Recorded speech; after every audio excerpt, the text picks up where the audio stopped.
what you need, yeah. Man, I got it, wow. Hey everybody, welcome to another edition of Box Seats. This is the show where we talk about sports with comedians. And as we wait for the comedians to come in, let me first introduce you to filmmaker extraordinaire, Jason Hayes. Jay, how you doing, sir? Thank you for joining. Hey, what up, Frank? It's all good, man. Thank you for joining the show. Also, I want to introduce you all out there who haven't seen this young man. I'm about to bring him in. You haven't seen him in a while. He is one of the basketball savants I like to bring into the show. He also is probably known as, you know, especially in the streets of New York, he's known as Malik Sealy's younger brother, Mr. Amir Sealy. Amir, how you doing, bro? How's everything, man? I'm good. Good evening. Good evening. Thank you for having me. And quick correction, I'm actually his older brother. I'm sorry. It's his older brother. I apologize. I be forgetting that, bro. I be forgetting that. But thanks for joining the show, man. I appreciate that. And I really was, looking forward to getting a couple of the comics to come in because we were going to talk about something in basketball, Amir, and okay. I think you're gonna understand it when I bring it up when I get to it. But Jay, let me first talk about the first thing up, man.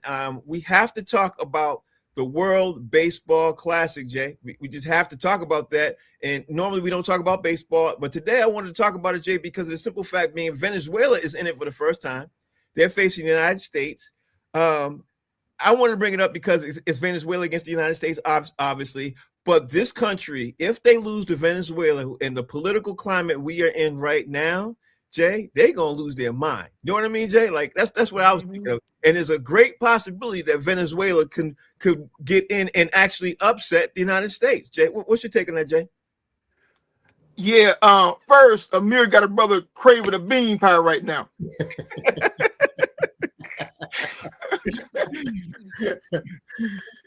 I swear to God, he was holding the final call before he came on this thing, bro. Amir's my man, man. No, don't talk about he clean, bro. I mean, listen, listen, if you don't mess with bean pie, I can't mess with you. That's right. Clean. You know what I mean? Yeah. Honestly, I'm looking at it as a bonus, to be honest, because we have to beat the Dominican Republic. Right. To even be in this position. So the fact that we're even in this position, to me, it's all house money at this point. Because I never would have taken us to beat the DR in baseball. Right. Me either. Right. You know what I'm saying? You know, cooking rice and beans, maybe, but not baseball. But if Venezuela wins, man, actually, I kind of want to see the fallout behind that to see how they're going to spend that. I mean, the chaos merchant in me wants to see that happen. Well, I want to, for the record, I'm obviously a United States citizen. I love my country and everything else. But with what's going on right now, man, I wouldn't be mad at if Venezuela did win. I wouldn't be mad. You know what I mean? I'd be like, because, obviously the political climate we're in, Jay, that's why I wouldn't be mad. You know what I mean? I wouldn't be mad at that. But Frank, right now, the United States got the silly fingers on everything, bro. I know. It's the silly fingers on everything we do. I mean, like, there's nothing we can do that's ever going to be blessed until we remove that cancer.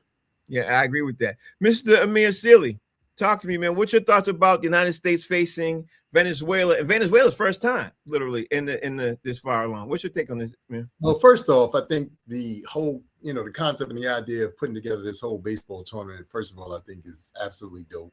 We needed something new to, kind of just stir things up. If you've been a fan of baseball, especially in the last, 20 or so years, as you stated, not only Dominican Republic, but a lot of our Spanish-speaking, countries seem to have, really taken over the game. It's not so much an American sport as, we had been accustomed to seeing it. But that also speaks to the fact that, everything is going global. You have players from other countries who are coming into the game and doing amazing things as well. But to be fair, this game, I'm taking it like any other game. Yes, it probably does have some different ramifications just based off the fact that, our two countries, seem to be, at odds with each other right now. But, again, as Jay just said, it really has nothing to do with us so much as it has to do with, the people over there at 1600, and the, Pennsylvania, yes, 1600 Pennsylvania, and the interesting, moves that they're making. us as fans, obviously, like anything and everything, we want to see the best go against the best, meaning we want to see the greats go against the greats. And if this particular, situation has elevated to that, then I'm all for it. And I'm excited to see, like you said, what the outcome is. To be honest, I wouldn't be upset either way. We know that this year started, obviously with a coup of sorts, and our, people in charge just taking liberties. And, so, you kind of feel like maybe they need a win, with all the stuff that's going on their side. So, baseball's here. We get a chance to, see things kick off in another couple of weeks or so with, the regular season here. So we ain't, it's no real love loss. Right. We don't come away with a win. I'm with you on that. But Amir is here today, Jay, because the next topic, I'm gonna let you talk first, Jay, and get into this. The next topic we got to talk about, obviously the NCAA tournament is starting in about an hour and some change. But because it's starting in an hour and some change, there's some kind of huge news here with the junior guard named Aiden Holloway. He got arrested Monday night after authorities allegedly found over a pound of marijuana. Actually, I think it's almost 2 pounds of marijuana during a narcotic search in his Tuscaloosa residence. This kid is 21 years old.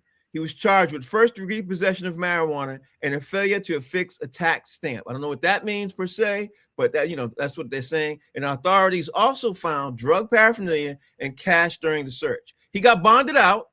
He was walking around campus at 10:45 a.m. this morning, Central Time, and his bond was $5,000. But here's the niche on this, Jay. If he's convicted of first-degree possession of marijuana in Alabama, it's a Class C felony in the state, and if he's convicted, he can face up to 10 years in a state penitentiary and up to $15,000 fine. Now, I know he ain't going to do 10 years. But, Jay, how are you looking at this right now with Aiden Holloway being arrested right before the tournament, and how you thinking that'll affect his career overall? So, what does Aiden do? He's a guard for Alabama. For University of Alabama? Alabama, yep. Okay. Well, he ain't going to do 10 days in jail, okay? How about that? Especially, wait a minute, man, listen, Southern people, the Southern racist whites are many things, but one thing they're not is going to handicap their favorite team when it comes to winning time. That ain't never going to happen, right? Mm-hmm. But listen, for all the complaining about how these new athletes are not like old school athletes and they're soft. Let's talk about these soft ass cops, bro. Back in the day, they never would have arrested. We never would have heard about this, bro.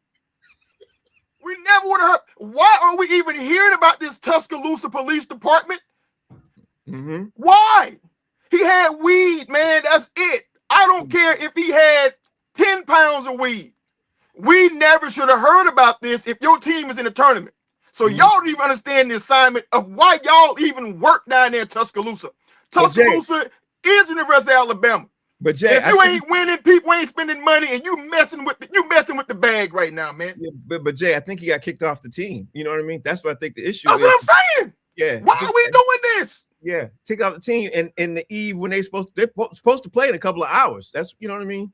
And we all know how huge the NCAA tournament is down there. So, listen, if Alabama loses early, trust me, that cop gonna have to go to Birmingham or somewhere after that, bro, because they ain't gonna tolerate this kind of. Wait a minute, man, he had weed. The boy had weed on him. All he had was some goddamn marijuana cigarettes. Yeah, and you called it in. God dang it. I'm telling you, bro, look out. Yeah. They don't play like that down there, man. They sure don't.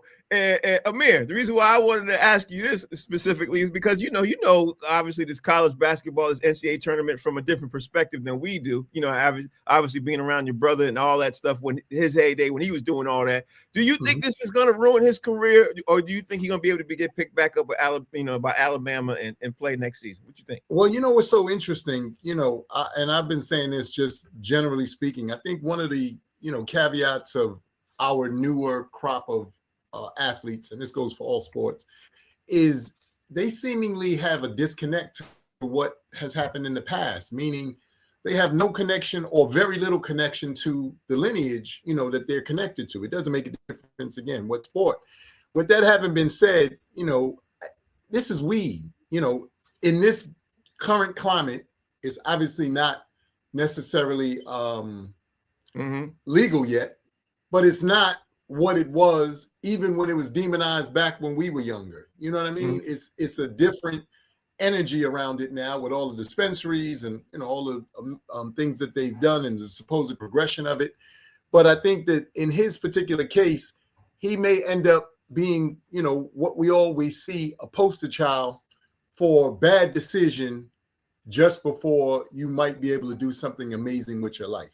But do you agree with Jay? Do you agree with Jay, like along the lines of that? It's why would you arrest this man on the eve of an NCAA tournament? You agree? No question. Because again, like I said, with all the dispensaries and all the ways that they have changed the perception of what weed is like or supposed to be now, now if you said he got caught with 1.5 pounds of cocaine or something else like that, then we're having a different discussion.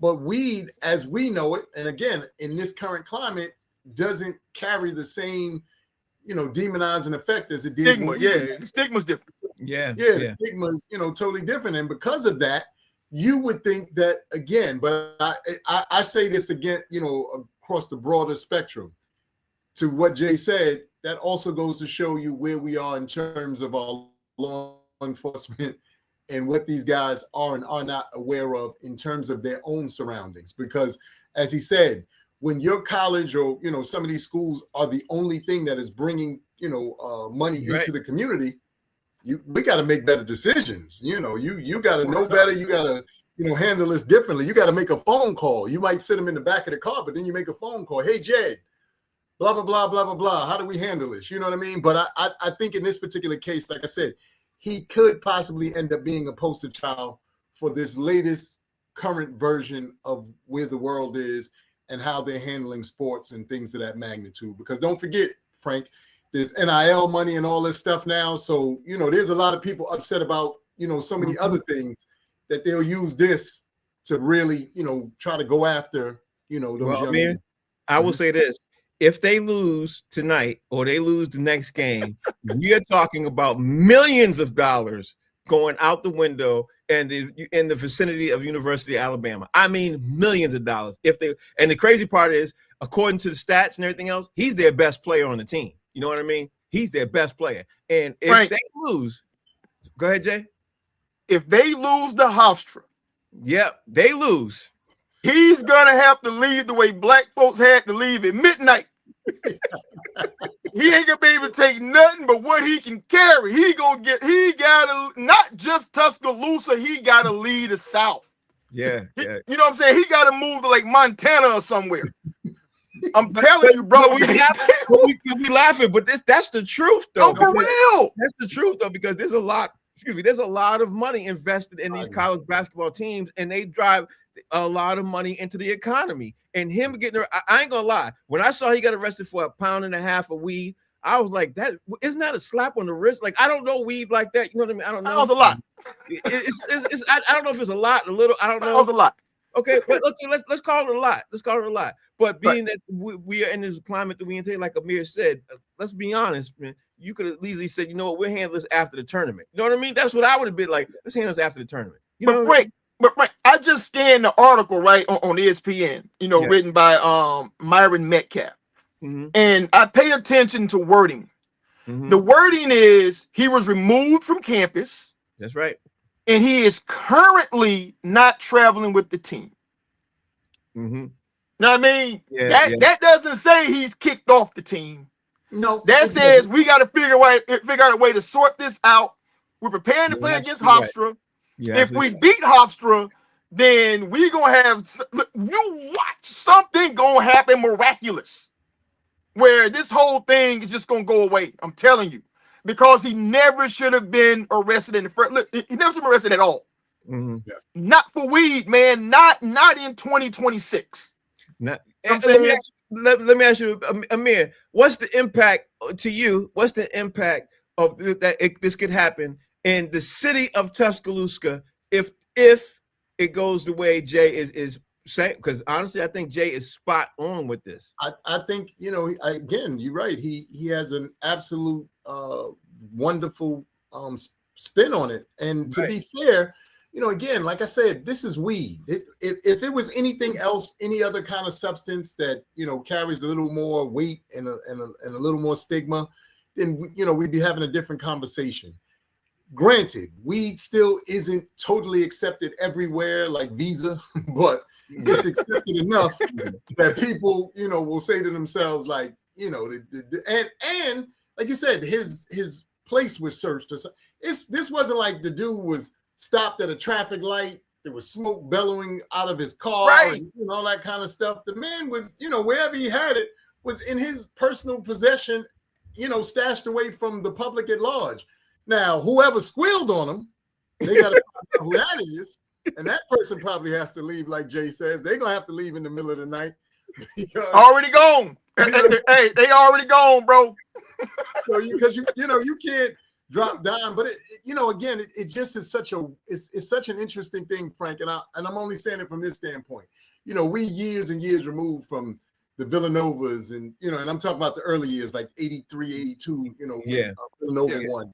And then we came to find out, some of the team members might have been on cocaine, during the championship. Might have been, stuff like, well, look, I don't want to put nobody's business out there. We saw the documentaries, but hey, that's for them to say. But I'm saying that with all due respect, because even if you're listening to any of today's players, and I say this sumbly, a lot of podcasts, and I'm sure both you gentlemen are checking in on all these the various podcasts. I just saw one recently with Sugar Ray Richardson where he said, if I squealed on all the people who was really doing cocaine back when they was talking about cocaine was rampant in the league, we wouldn't have had a league.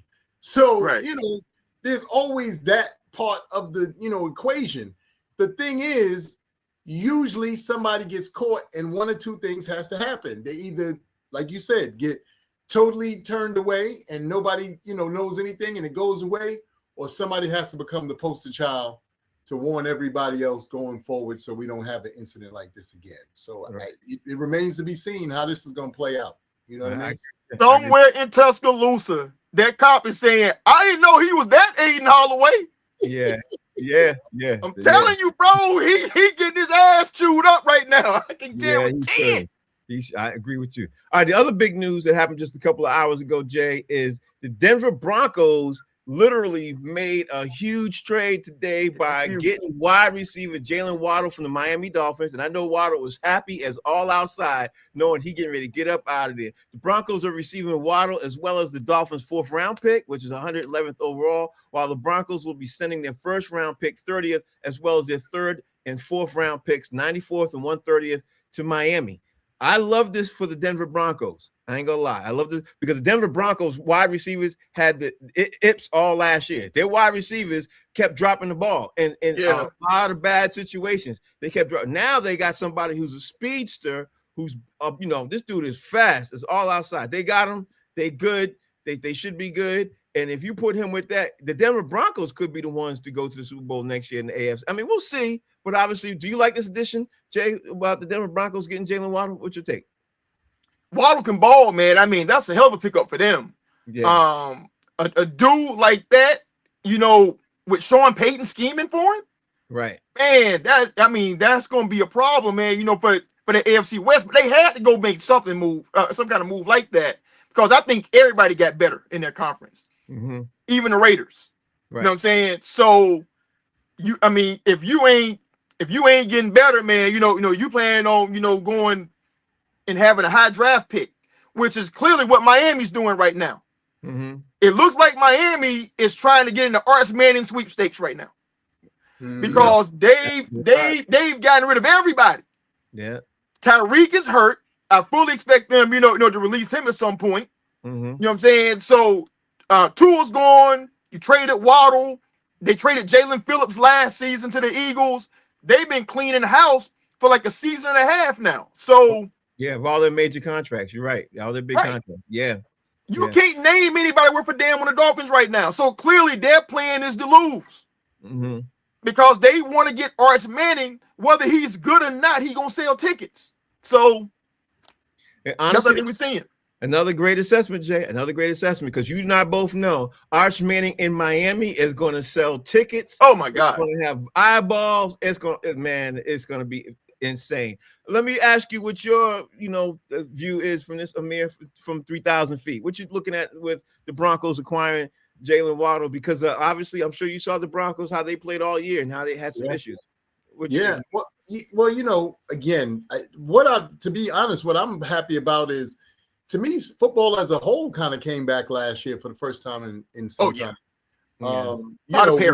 When you had a lot of teams who had 10 wins or 12 wins and above, and they still couldn't even go to the dance, it was like, wait a minute, this just got real. So you're absolutely right. And as a organization, as somebody who's part of that fraternity, you want to be able to compete every year. Granted, everybody's always not going to get to the big dance. Everybody's not always going to be able to get over the hump, but you want to at least have pieces in place so that you can make a statement, if nothing else. And I think for the Denver Broncos, this is definitely a statement piece, because I think they're, like you said, with the coaching staff that they have and the slowly chipping away that they've been doing, they're trying to get back to that prominence. And the only way for them to do that is to put pieces in place that are coachable, that can follow the system, and that can execute. Yeah. And those things are everything that, you're talking about with this, particular young man. So I think it's an amazing setup for them. And then, as Jay said, with the Dolphins, sort of tanking and at least cleaning house, we've seen so many organizations have to go through rebuilds, for whatever reason. Miami's no different. And we have to, again, like I said, a lot of times we really have to wait and see what these masterminds come up with, because sometimes everything sounds good and looks great on paper, and then you see it in real time and you be like, oh, this was terrible. Who put this together? This is terrible already. Yeah, but I do think Jay's right. One thing about Amir, I do think that they're trying to get in really quickly on that Arch Manning, because next year's class, even if it's not Arch Manning, next year's class has supposedly have 7 or 8 good quarterbacks coming out. You know what I mean? So there's a lot of people talking about the QBs coming out next year, because 2027 people are circling their calendars for everything already. You know what I mean? I already heard this 4 or 5 times, and we didn't even draft this year yet. You know what I mean? I'm like, wow. Everybody's talk about that. It's quarterback light this year. Yeah, it's very and honestly, a lot of people don't even have a lot of faith in the number 1 QB. This kid was Mendoza supposed to be Mendoza. I don't. Yeah, a lot of people don't have faith in him. So people are like, look, let's just continue on losing until next year. You know what I mean? That's the thought process. So it's really interesting to see. Speaking of, obviously, football was going on. I don't know if you guys heard about this, but you know me, I got to bring it up. The Philadelphia Eagles literally landed wide receiver Hollywood Brown as he agreed to terms on a 1-year deal worth up to $6.5 million with the Philadelphia Eagles. Now, here's the thing. The Philadelphia Eagles have Devontae Smith. They got A.J. Brown right now. And with Hollywood Brown and Saquon Barkley, I think the Eagles are putting together a nice little squad there, Jay. I think I'm liking what they're doing if they keep A.J. Brown with Hollywood and with Devontae Smith, if they keep them. What's your take on this? How you looking at it, Jay? Man, Hollywood Brown, man, he ain't really done nothing, in like the past 5-6 years. I mean, this is like his 4th team, right? 3rd, I think. When White Chalker gets in, we'll ask him. But, you know what I'm saying? I mean, he's bouncing around, like every offseason somebody signs him and they say, oh, man, he's going to be this. And he goes to the team and, by mid-season, he catching splinters and mixing Gatorade cups. Yeah. You know what I'm saying? So I don't think he's going to help him a whole lot. I mean, he's beneficial. He's a nice piece to have, but I don't think that they're putting a lot of the team's future on what he's going to give them. AJ Brown is another issue.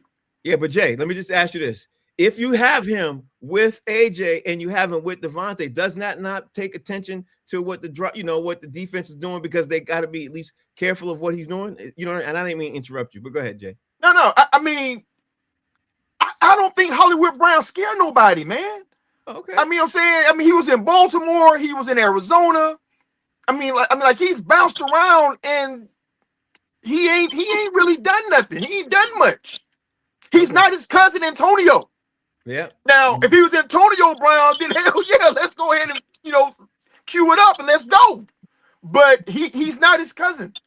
You're right. You're right. My man Damian Jones, comedian extraordinaire out of Detroit, has joined the show. D Jones, what's going on, man? How you doing, What's sir? up, fellas? I missed the bean pies and the pound of weed conversation. But bean pies, weed, and colleges sound amazing to me. Okay. I hung out with actual NBA players that was like, I'm about to go get this pound. I'll catch y'all later. Right. So he was just getting ready to be in the league. He was practicing. All right. Well, you in this part of this conversation, bro. So what do you think about the Eagles landing wide receiver Hollywood Brown, Jay?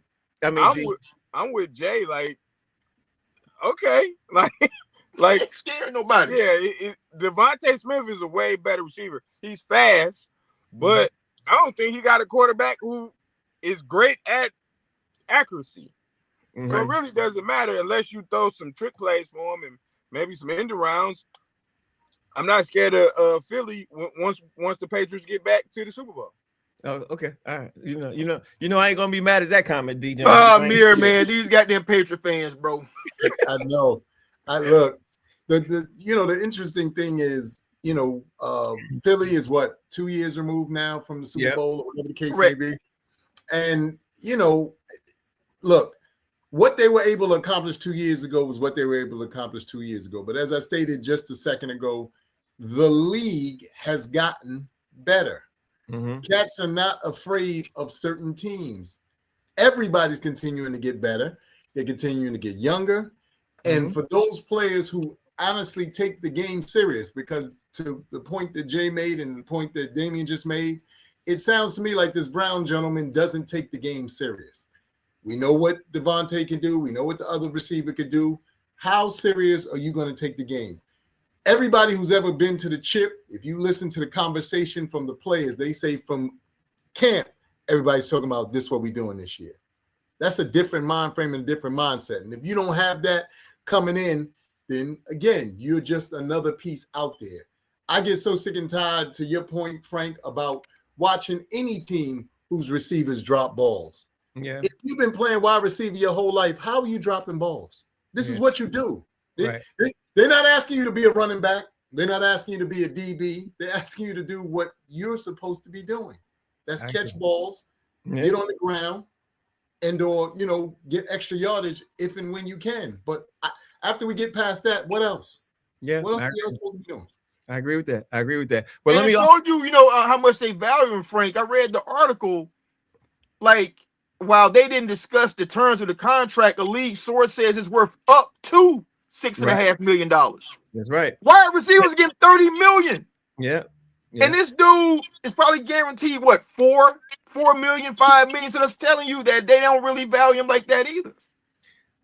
Listen, I can't even dispute that, because at the end of the day, I think you're right. But let me ask you this, Jay. Let's move on with in the same conversation. We talk about the Eagles. The Eagles also kept Dallas Goedert. You know what I mean? Like what their problem is. Here's the biggest problem to me, Jay, that the Eagles had last year. It wasn't their defense. Their defense was still playing lights out. Their offense had issues. That's why I think they were concerned about keeping Dallas, and they wanted to get Hollywood Brown. They want to make sure Devontae Smith is playing, and they want to figure out how they can make A.J. Brown happy. You know what I mean? Even though I think A.J. Brown is still pushing that to get traded out there. But does Dallas Goedert help them stay in that conversation? Because everybody was up in arms, Jay, about their play calling in the offense, Jay.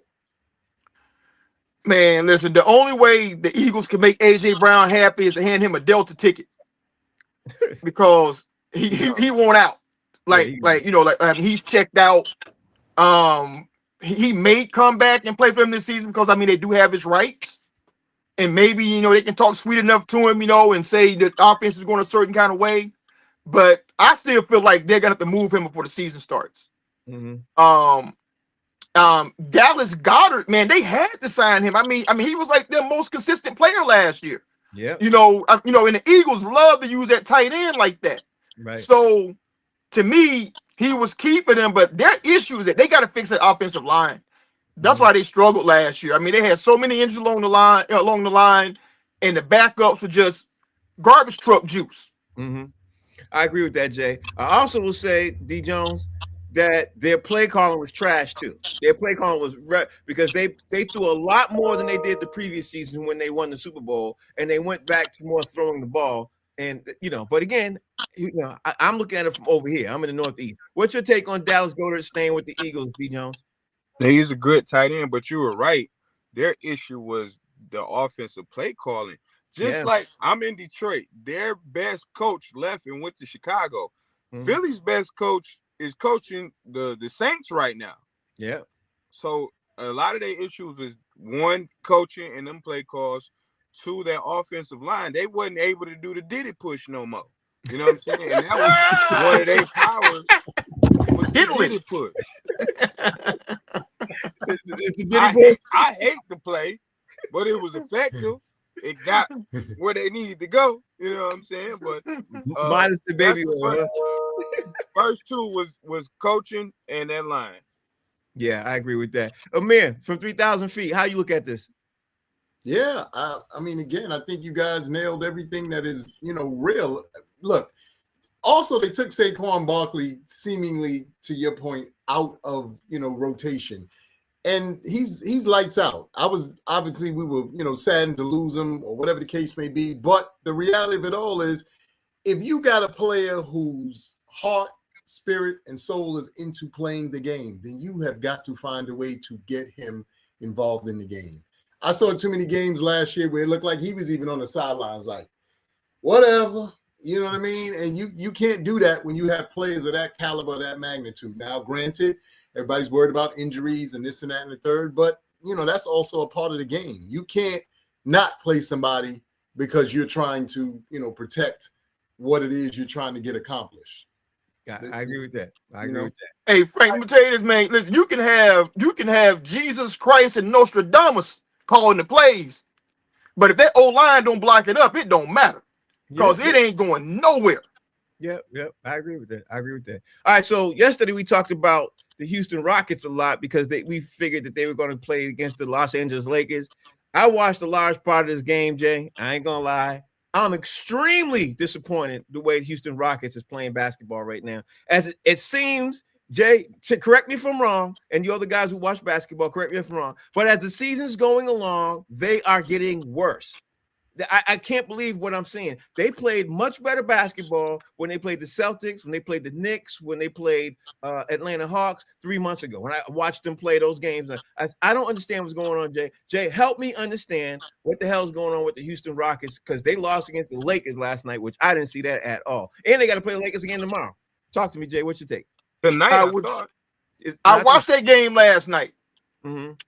And the biggest problem they had was LeBron Ramon James Sr. How for you, D. Jones? But no, in all seriousness, the Houston Rockets' biggest issue is 3 words: Fred VanVleet. Mm-hmm. They do not have point guard play that's to the level of which you need to beat good teams. Because they don't have anybody to get them organized. They don't have anybody who can really guard the one position. Because listen, I stand on this, Amir. Luka could not hold me under 27 right now. Mm-hmm. I'm telling you he couldn't.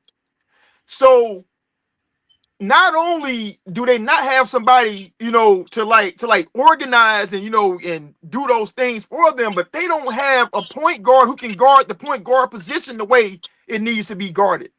So until they get a point guard like VanVleet, a championship level point guard, they can't go anywhere, man. I mean, because they're big across the front line, but their back and their back court is big too, but they can't run offense. Mm-hmm. If you can't run offense, you can't beat good teams. Well, Jay, I'll tell you this. Luka probably couldn't stop Amir right now either, because Amir could probably drop 40 on him right now. Oh, easy. Yeah, Amir's a ball. You got to stretch. Yeah. D. Jones, what's your take on this, man? Because at the end of the day, everybody's looking at the West right now to figure out what this is going on. Go ahead. Yeah. Yeah. Gooseneck? At least 27. It's in the wrist. It's all in the wrist. I ain't gonna tell y'all how I learned how to play. Somebody told it. We can't say them words, but they told me to put it in my wrist. No, so Houston relies heavily on Kevin Durant. Kevin Durant been in the league 35 years. He can't do it. Even LeBron needs some help. Right. They got Amon Thompson. He's a great defender, not a point guard.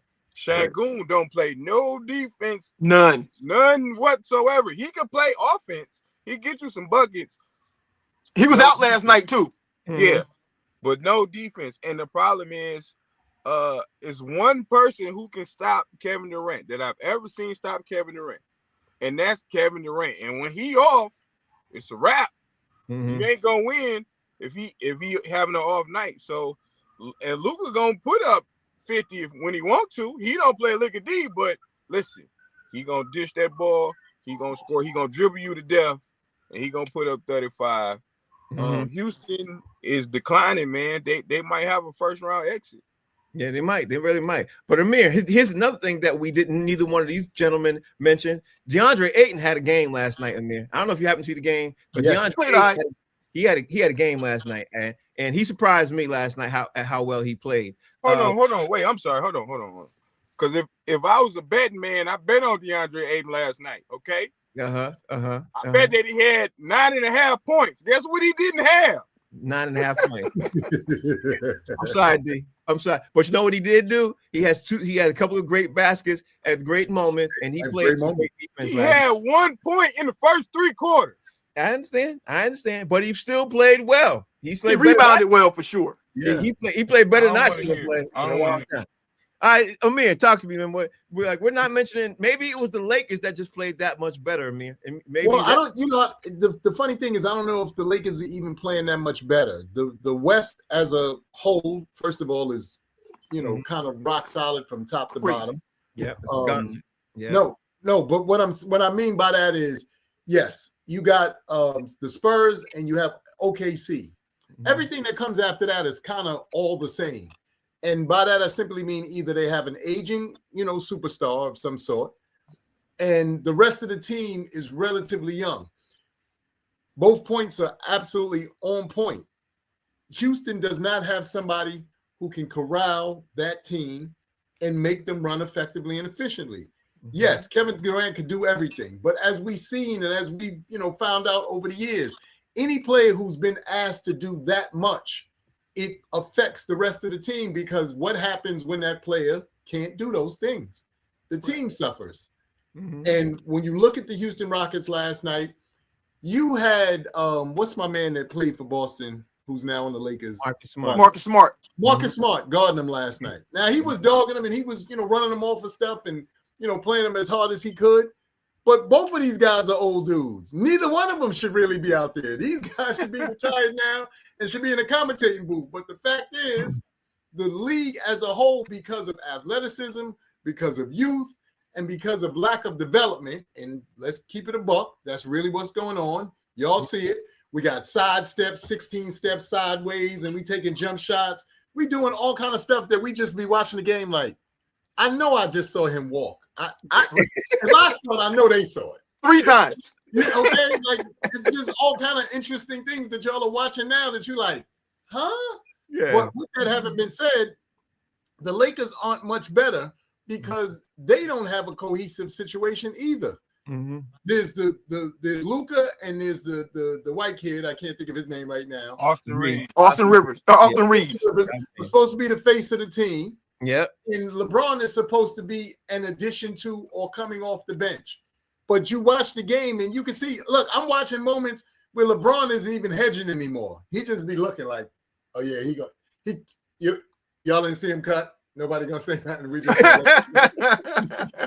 know what I mean? So we're looking at and again, I feel bad for these guys because as I always tell everybody, if we're gonna be honest, again, the league is extremely young, meaning these guys are in their 20s. If you in your 40s, close to your 50s, and you chasing around a 20-year-old, you'd be lucky if your heart don't stop. So we gotta, give some real consideration as to what we see going on.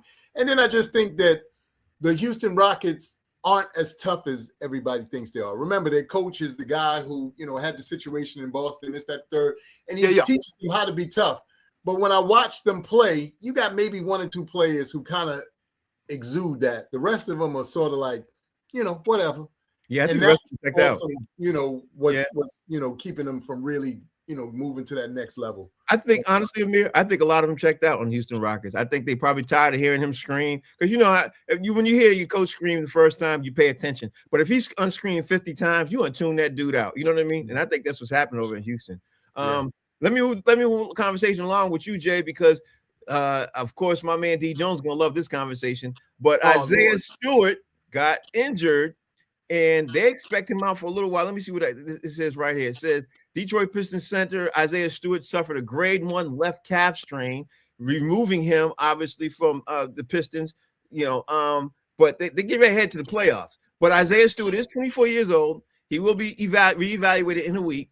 He's going to miss 4 games. Meanwhile, the Pistons this week are pair contests. They're playing 2 games against the Wizards on Tuesday and Thursday, and then they're going to play the Warriors and the Lakers. The Pistons should beat all 4 of those games. But a left calf strain concerns me, Jay, because that's how you rupture your Achilles. You know what I mean? Like that could lead to one thing, could lead to another thing if not treated properly. Are you concerned about Isaiah Stewart's injury right now, Jay? First, good. It's a calf. Because I thought you were going to tell me like he broke his hand or something fighting at Waffle House. We don't have no Waffle House. Because he is, come on, D. Jones, if you heard Isaiah Stewart broke his hand fighting at Waffle House, you would be on a scale of 1 to 10 shocked. Yeah. 0. Yeah. I don't, what, Frank, I wasn't even thinking about it like that, to be honest, because, when you have injuries, that's when you start overcompensating. Right. And in them lower leg injuries, man, it can go bad fast. So hopefully, because they're in the playoffs regardless. And honestly, I don't think seeding really matters in the East, to be honest. So if they can rest him to let him get back as close to 100% as possible, then I'd say do that. I would too. Honestly, I'd put him upside for at least 3.5 weeks. I wouldn't even mess around with that. I'd put him not 2 weeks. I'd do 3.5 weeks. D. Jones, it's your favorite team, bro. How are you looking at Isaiah Stewart being injured? What's your take? Let me go back one. As a 40-year-old who chased 25-year-olds around. We talking about playing basketball, D. Oh, we ain't okay. talking about what you do. Yeah, we ain't talking about that. And Isaiah Stewart wouldn't fight at a Waffle House. We got nothing but Coney Islands. So it'll be a Coney Island. Okay. Chili cheese fries. We have pieces on the bench that we don't even play, man. I would love to see Paul Reed get more playing time, and this means Paul Reed is going to get more playing time. When he gets in the game, he always brings energy. He always puts up points because we have a problem with shooting, and he can actually score. We're going to miss Isaiah Stewart. Hopefully he'll be okay for the playoffs because he's a great defender, man. He's like a mini Ben Wallace on defense. Yeah, and he sometimes he can score a little bit like when he wants to. So we're gonna need him because we win with defense. We're a defensive team. We're not a great offensive scoring team. Hopefully defense still wins championships, and we can get. My expectation is get out the first round. That's all I ever wanted, and we're gonna do that. But yeah, resting. We don't need to play him and get him hurt because we need him, and we get in a fight. We need him for these fights. We got none. We got like 2 dudes who will really fight, and him and Ron Hollins together. Ron Hollins wasn't there that day that one fight. Would have been like even worse. So, yeah, just resting. We'll be okay. K for MVP. Pistons in 6. All right, so D. Jones, you didn't really mention nothing about the potential of injury, or actually you did, but you didn't mention about the games though. He's missing 4 games. Any concern about games? So I would say beating Washington is easy, but they just whooped us. They last win like 3-4 weeks ago. Yeah, they did. Right. But I don't see it happening again. The only thing I'm concerned about is that Steph Curry might be like, you know what? I want to play this game. and Yeah. that concerns me. And the Lakers are going to be a task, but they don't play defense, so I don't see us losing per se. But it's going to be a tough matchup. Okay, so And you got we swept them last year. We can sweep them this year. so you got 2 against Washington, you got the Lakers, and you got Golden State. And so you think that there's no problem. Four straight. Okay. Four Yeah, straight. all right. So Amir. Pistons in 6. Amir, you know how D Jones is looking at it right now. Any concern with Isaiah Stewart? The Pistons trying to rush him back because they might be concerned about losing a game or two because I think they, unlike what these two gentlemen said, I think they are concerned about seeding. I think they are concerned about seeding. You're always concerned about seeding. I mean, let's be fair. More times than not, when you're playing in and around, familiar territory, it is a sense of relief, and especially when you're a young team. When you go into hostile environments that you're not necessarily, used to and accustomed to, it changes the dynamics of how you approach the game. I think that they should, allow this young man to heal up properly because, again, we've seen too many great players, careers be cut short because of something that started out simple like this. And before we knew it, it escalated to something else. I mean, the list goes on and on for the amount. Penny Hardaway. We've seen, these kinds of things happen too. As far as the wins and losses, once you get to a certain level, at least in my mind, and especially at the pro level, the turning it off and on is more of a mind frame and a mindset thing than it is the actual, going through the motions, because all of these guys are professionals. I always laugh when people say, well, this, that, third. First of all, only 4 or 6% of the world or populace even makes it to the NBA. So I don't even know why y'all acting like it's an everybody thing. 6% is not a large percent. 4% is even worse. And so you're correct. The world. Okay, and that's what I mean. So when I hear people say that, I always laugh because they be like, oh, I'm like, look, again, like Frank said, I've been around it. I've been around it so much that I've seen pro players go to local tournaments in the hood and put up 50 and don't even sweat. You'd be like, yeah, he gave you 50 and he wasn't even thinking about it. So I always tell everybody, let's settle down when we start talking about, these guys. They're in that position for a reason. Does it mean everybody's super great? Not necessarily, but trust me, you don't want no smoke with them if you really had to have smoke with them. But I think that, again, to the point of what you asked, I think they should rest them, allow them to, get in the best shape possible for the upcoming playoffs. And the rest of it, is cruise control. Look, if they go 50%, they still are, in a great position. So still good, right? You just reminded me of Brian Scalabrine from the Boston Celtics, the commentator. I don't know if y'all remember this. I don't even know if y'all know this, but Brian Scalabrine challenged, because people were dogging him online. He challenged people, and he's all right. You think you can take me? And he smoked like 7 or 8 dudes. Like they didn't even score more than 2 baskets. You know what I mean? Because he got tired of hearing it. You know what I mean? Everybody's saying you a bum, you a bum, you a bum. All right, well, I'm at this court right here, and I absolutely loved that. I loved it. I was like, that's how if more players did that, that would make a lot of people shut the hell up more too. You know what I mean? So that's what made me think. I did that in Detroit back in 05. I was challenging everybody. Amir, I used to play ball, like ball for real. And so I've said on this show oftentimes, I said, do you understand that the 15th man on any NBA roster will murder everything in your city? Yeah. I don't care what city you're in. They gonna murder everything in your city, man. That's how good those dudes are. Yeah. And we forget and we don't take this into account. And I tell people this all the time. Everybody that you're speaking of, especially like you said, when it gets to that level, these dudes have been McDonald's All-Americans. These cats have been Player of the Year in their conferences or that guy at their schools. So even if they go someplace where they then decide to sacrifice some of their greatness, I know y'all probably talked about this, but because it's political. I was hearing people, Bam's 83 wasn't great. I was like, are y'all retarded? I said, do you know how hard it is to put up 83 points? I don't give a damn if it was against put up 3. You understand what I'm saying? That's a lot of. I said, and the way that he did it, 43 free throws is what the team has as a collective, not one man. That's a team stat usually. When you look at the end, they be like, yeah, we shot 43, free throws as a team. This Right. man shot that by himself. Are y'all goofy? Mhm. You know how much, you got to continue to do this and do that. But then I went on to find out that he was always an offensive dude. But when he got to Miami, based off of the time he got there and who was already there, he started sacrificing some of his game, which is why that's not what he's there to do. Right. So we got to start being honest with ourselves about not only the eye test, but the fact that the people who make it to these levels are the best of the best. Yeah, they Believe got to learn respect. Yeah, they got to On learn planet Earth. Yeah, they got to learn. They got to learn the respect. I also want to talk about this, man. We talked about this a couple of days ago, Amir. We were talking about Magic City Night in Atlanta. Yes, sir.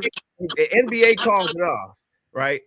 But last night, Atlanta Hawks beat Orlando Magic for their 10th straight win.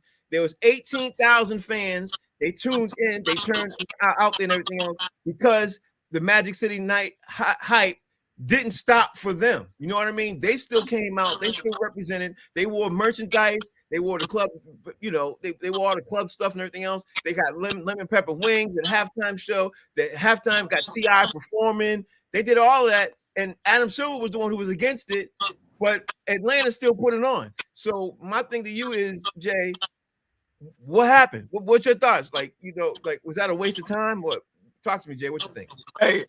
Hey, I went to school in Atlanta. I lived in Atlanta for 6 years, baby. That's Wakanda. Okay? That is Wakanda. They said, we don't care about your complaining, you religious whites. Mm-hmm. This is Wakanda. You should even know where we are right now, to be honest. You know what I'm saying? And Magic City is a staple. You know what I'm saying? You know how many college careers? You know, Magic City finance. Right. How many doctors has had they Freaknik tapes right now? You know, they Magic City experiences right now, bro. True. Listen, you gotta honor all of it, bro. I mean, I get it. You know what I'm saying? Well, it's a strip club and da-da-da. But everything about the NBA is gambling. Mm-hmm. And what's the worst vice? Gambling or paying for a couple dances. You know what I'm saying? Yeah. So I'm happy the fans said, you do not decide what we do in Atlanta. We as Atlantans said this is okay. Now, whether you officially sanction or not, I can wear what I want to wear. I can do what I want to do, and you can't throw all of us out. I love it. I did too. I loved it too. D. Jones, we know what they did. Atlanta turned up. They turned up, D. Jones. He started laughing already. Because Jay talking about the worst vice, gambling or paying. Those are both my vices, bro. Stripping and gambling. You got all of them. Listen, I used to have a strip club in my living room. Real tough.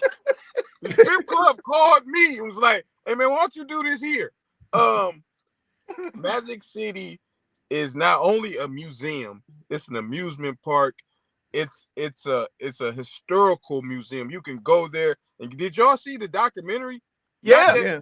The documentary was very well put together. Mm-hmm. You know what I'm saying? Yeah. With some Detroit ties. Shout out to Big Meech. It's on Stars, people. Check it out. Yes. Yeah. Listen, I went to Magic City one time. I had about $500 in my pocket. I said, I'm gonna eat some wings. If don't one of these fine sisters come say hi, I'm leaving. Because if they say hello, I'm broke. I ate my wings. Nobody said hi. I left. But it was the most magical place I ever been to in my life. Okay. If you've never been to Magic City, go to Atlanta. Go to Magic City. It's a great place. Go after church on Sunday. Have brunch. It's a great place. And forget it. I think it was a basketball player who started the whole "Let's Stop the Magic City Night." And he can suck some wings. Okay. Amir, how many times you go to Magic City and what you think about this Atlanta night? You know, it's so funny. Like when I heard the whole thing, I was like, wow, it was nostalgic for me. So I don't even remember what year All-Star Weekend it was because my birthday falls around All-Star Weekend every year. I'm February 9th. So either the Super Bowl or All-Star Weekend is usually always around my birthday. But one year in particular, my birthday actually fell literally around All-Star Weekend, and it was in Atlanta. And that was actually the first and only time I've been to Magic City. I forget what birthday it was, but I just remember again, the law, the hearing about it, but to the point that Damien just made. First of all, Magic City is one of those places you just have to experience because it's like going to Taj Mahal. It's like going to see the pyramids. You got to do that. Tower, yeah, all that. You got to do that at least one time in your life. But what makes it even more spectacular is, you used to go into strip clubs and they're usually tight and tiny and seedy and all this stuff. Like you said, Magic City is like an amusement park. You in there like, okay, y'all over by the roller coasters? let me see where it is on the map. Because, we over here by the water rides, Yeah, bungee jumping. It's that big, and it's crazy just to see, a place that has that much activity going on all at the same time. You don't know where to look. You're not sure what to, pay attention to. But I will say that. I knew where to look. Well, I just mean, if it's so much going on. But I will say, you're absolutely right. The people of Atlanta should get to choose, what they are excited about. And let's be clear. And I always say this, and I'll, hope that you guys aren't, taking this wrong. If you watch sports as a whole, at the end of every sporting event now, it says entertainment. It no longer says professional anything. It says entertainment, which means they can make it as entertaining or not as entertaining as they want to, because that's what it is now.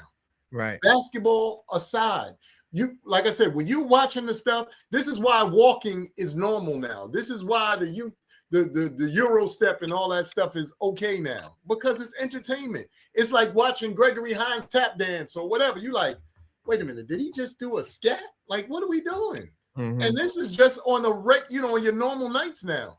But I think that the fact that the people of Atlanta said, look, we don't give a damn. Now, obviously, if we still had David Stern, y'all know that would have never happened. Right. David Stern would have shut all that down. Yeah, they would have been playing in a little public school, to make sure that none of that happened. But thankfully, we got this new guy, and Adam Silver is just whatever. Let's let it happen. Let's make it happen. So I'm excited for them.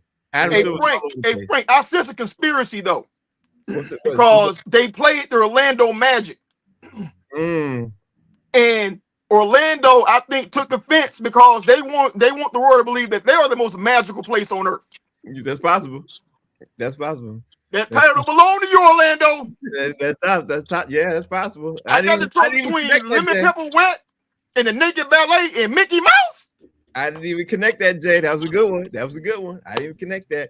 All right, y'all, we got to get roll up out of here, man. I want to thank Amir Sealy for taking the time out of his day to jumping in on the show, man. I greatly appreciate you doing that, bro, with your expertise and your knowledge. One of these days, we're going to just do it all. Hopefully, we can do it next week. We're going to do it all, talk about the NCAA weekend, and hopefully you can join us with that, man, because I know you know basketball. I know you watch it. I know you breathe it. You know what I mean? And we might do that at Monday because this is the first weekend of the tournament. So I know I'm diving in. I can't wait to do that. Or in the night. Yeah, it starts tonight all the way up to, all the way up. Yeah. So, Amir, tell everybody how they can follow you and what you got going on, bro. Hey, guys. Again, my name is Amir Sealy. I want to thank Frank. I want to thank Jay. I want to thank Damon. It's nice to meet you, gentlemen.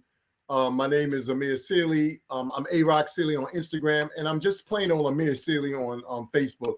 So follow me on each and every one of those platforms. Right now, I got an amazing travel opportunity as well as several shows that I'm, either on or producing.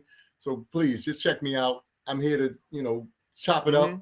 And if y'all have a platform you want me to be on, please just reach out. I love, chopping it up and getting points. You say that to the wrong brother up here, because I will call you every day like, yo, what you doing today? What you doing today?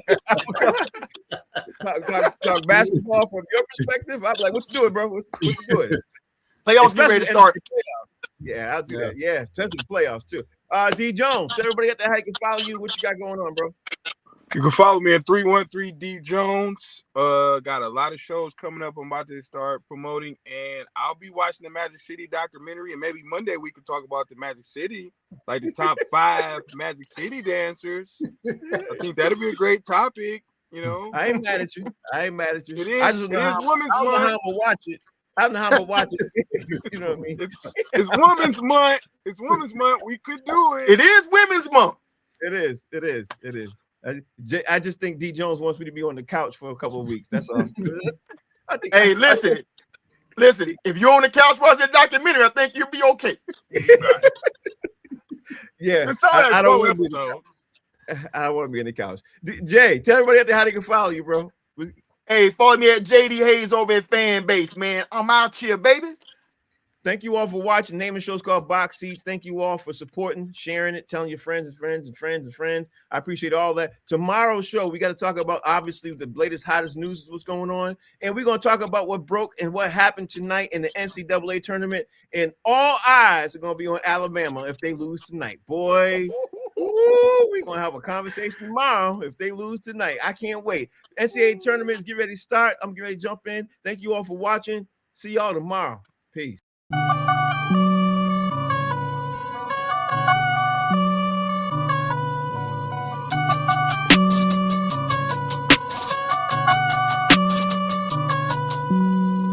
Hey, what you need, yeah? Man, I got it, wow. What you say, hey? We about it, Amir, thanks, bro. I appreciate you.